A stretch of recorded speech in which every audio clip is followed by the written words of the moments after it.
Hello and welcome to a new KSAT Money Q&A. I'm Ivan Herrera, and today I'm joined by Stephanie Scheller, who is the CEO and founder of Grow Disrupt, a company that produces personal growth events that support small business growth. Stephanie, thank you so much for joining me today. This is fantastic. I love this segment, by the way. I'm so excited y'all are doing this. Thank you. And today we're talking about small business funding with loans or grants for this Q&A session. But before we get into that, could you please share a little bit about yourself and how you help business owners? Yes. So it's funny we're talking about funding because I worked so hard to build the business without having to go into crazy amounts of debt. We leveraged credit cards, we leveraged lines of credit. And so I'm excited to go into this because when I started my very first business, it was a very low cost to get into. It was a sales training practice. So I had access to a bunch of curriculum through a program I worked with, and I ran the sales training practice. I did a bunch of sales, built it up. And then I had this huge oh no moment when I realized I didn't want to be a sales trainer anymore. It wasn't fulfilling. And so I had to shift, and the industry I decided to go into, which is event hosting, has a lot of costs associated with putting on educational events. You've got the venue, you've got the catering, you've got the marketing. And did we mention $100,000 worth of speaker fees or more? And so there was this, we had to get very inventive with where we got that funding from, especially because I wasn't willing to sacrifice the quality of our events. I wanted speakers who actually knew what they were doing, knew the art of speaking, and were going to come in and not pitch from the stage, which meant they wanted to be paid to speak. So funding is something very near and dear to my heart, how to get funding, how to get creative, and how to be careful with the funding you land. And that's what I do with small businesses, is help them grow smartly. So what do you see as the biggest hurdle for new business owners when it comes to funding their companies? So great question. I think the number one hurdle that most small businesses end up running into, and I did originally too, is that the financials are not usually in the place that the bank would like to see them. So your bank wants to see your tax returns for so many years, and they want to see your profit and loss statement. They want to see your balance sheet. And most small business owners reach this point where they are getting funding oftentimes for some of the wrong reasons, which we'll talk about in a bit, but they're in a crunch to get that funding.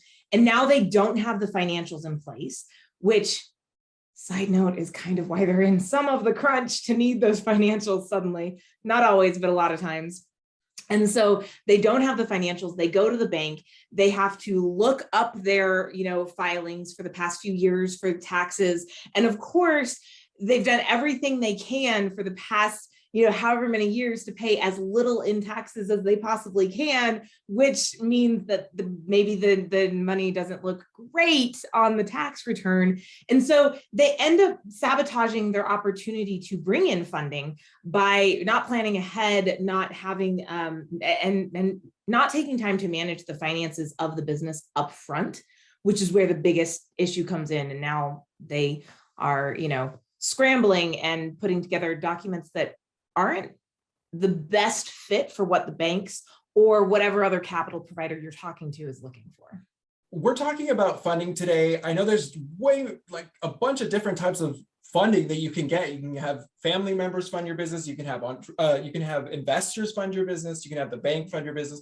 Whoever. Tell me about the differences in funding, whether it be a business applying for a government grant or a loan, and what can these entrepreneurs expect when searching for these types of funding?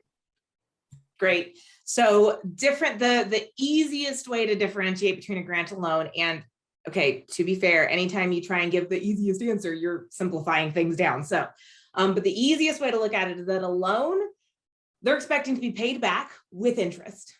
A grant is usually not expected to be paid back.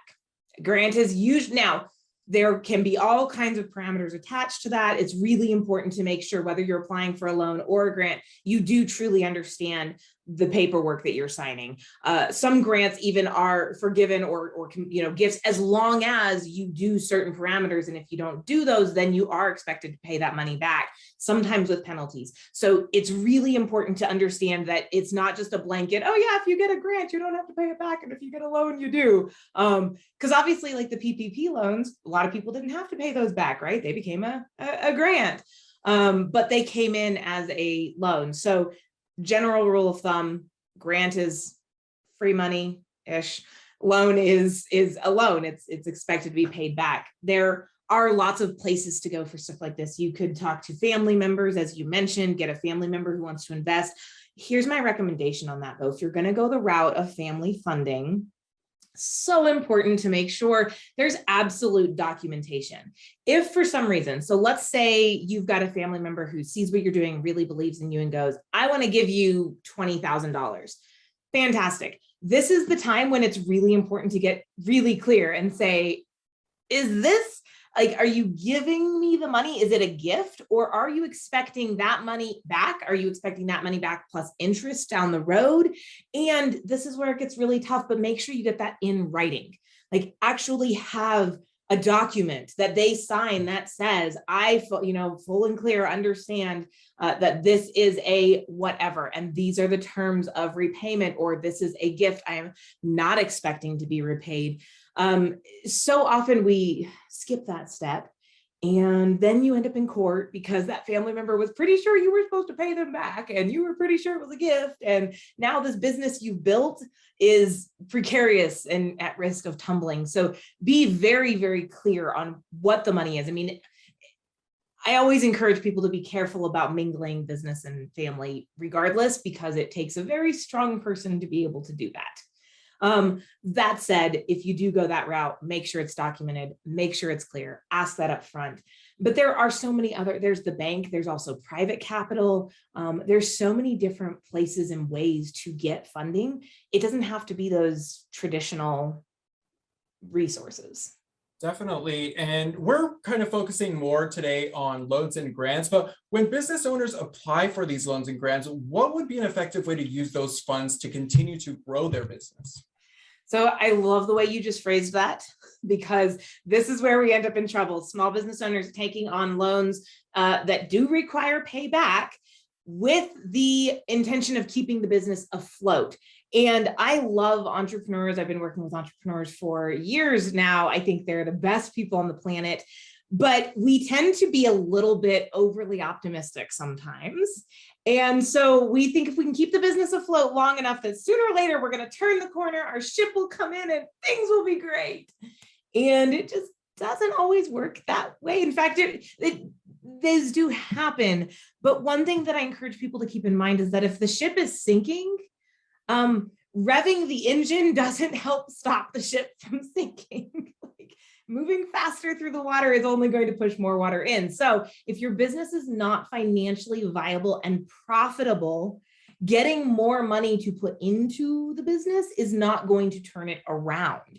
So I encourage people, when you're looking to take on a loan or any kind of investment, to make sure that money is going into growth opportunities, like you just said. So making sure the funding should first of all, those types of loans should very, very seldomly be covering stuff like payroll or day-to-day expenses, rent, all of the things that would occur. That if you're taking on a loan, it really needs to go towards growth.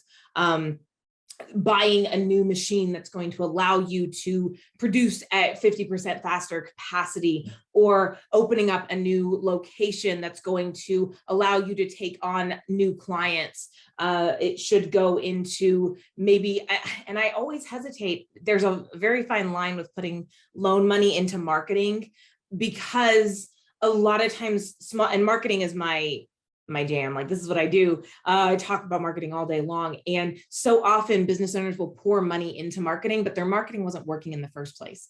And there's this thought process in their head that I just needed more money in my marketing for it to work. But if your marketing's not producing any results now, it's not going to produce results after you pour $50,000 of loan money into it.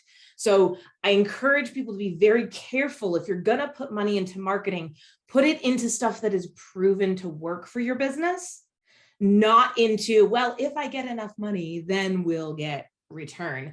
Marketing can be an okay use, but please be careful if they go that route. But yeah, the money needs to go into growth. It needs to go into, let me open a new market, let me buy new machinery, let me upgrade my machinery, not let me fix my machinery if possible, because that would be, to me, that's a regular operations expense. This was the day-to-day, the breakdown of that machine happened automatically. Now, maybe the machine's 30 years old and needed to be replaced anyhow. Okay, so maybe that's a different conversation, but just being very careful that any loan money that comes in is going towards growth, not going towards sustaining. The business needs to be profitable on its own, and loan money should be used to grow that, not to keep it from dying. While we're still on the subject, can you discuss the opportunity cost businesses may incur by spending this time applying for loans or grants? Could that time be used better spent by generating more sales, or maybe pitching to different investors or anything like that? Absolutely. I think a lot of times there is quite a bit of opportunity cost that comes from applying for a loan, especially for businesses that don't have their financials in place. If you've got your financials in place, you got your tax documents in place, it's very easy to pull that. You're one of those crazy, weird people who actually is organized in this arena. Kudos to you. But if you're not, it could take hours, an entire afternoon, 2 hours, 3 hours, an entire day, 2 days, 3 days to pull that information together. Then you have to take it to the bank. Now the bank's going to look it over and go back and forth. If you're looking for like startup capital, for example, they're going to want to see a business plan, and not just a basic little, here's my 1-page business plan, but a 30, 40-page business plan with details and market research and strategies and plans. And putting all of that together can be a weeks and month-long process. There is almost always a quicker path to revenue through sales. That is my automatic go-to. You can absolutely try and raise capital through investors, by putting together pitch decks and reaching out to investors. That said, there's a whole art form to bringing on investors. And if that's not something that the business owner has spent time understanding and developing, the learning curve to be able to bring on an investor can be pretty steep. And it's not necessarily a route I recommend people going right off the bat, just if they need operating capital or a loan to take. I mean, it's not always the best opportunity if you don't have experience there. That said, my recommendation, especially if the business owner is going, we need business to stay afloat, would be first, start by checking margins on your current product or service. Once again, going back to our analogy of if you've got a leaking boat and you rev up the engine, all you're going to do is force water into the boat faster. If your margins are set up, perfect example, I worked with a client a few years ago that when we started working together, she just kept telling me, like, she had a wait list of people wanting to get started with her service, which was fantastic. She never had to do sales. It was the most remarkable. I'd never met a business owner who didn't have to do sales up until that point. So I was blown away. And she was like, I just want my team members to be happy. I'm trying to hire. I just want my team. So we were doing all of this work on how do I make sure her team members are happy so they don't quit and they don't leave her in the lurch. And we spent months really focusing on that before she finally was able to get me her financial statements. And when we got the financial statements and we started looking through it, she was spending, for every dollar that came in, $1.03. So it didn't matter how many closes, how many deals she closed, how much sales she brought in, she was losing money and then wondering why she was constantly having to go to friends and family to try and get more infusions of capital to keep the business going.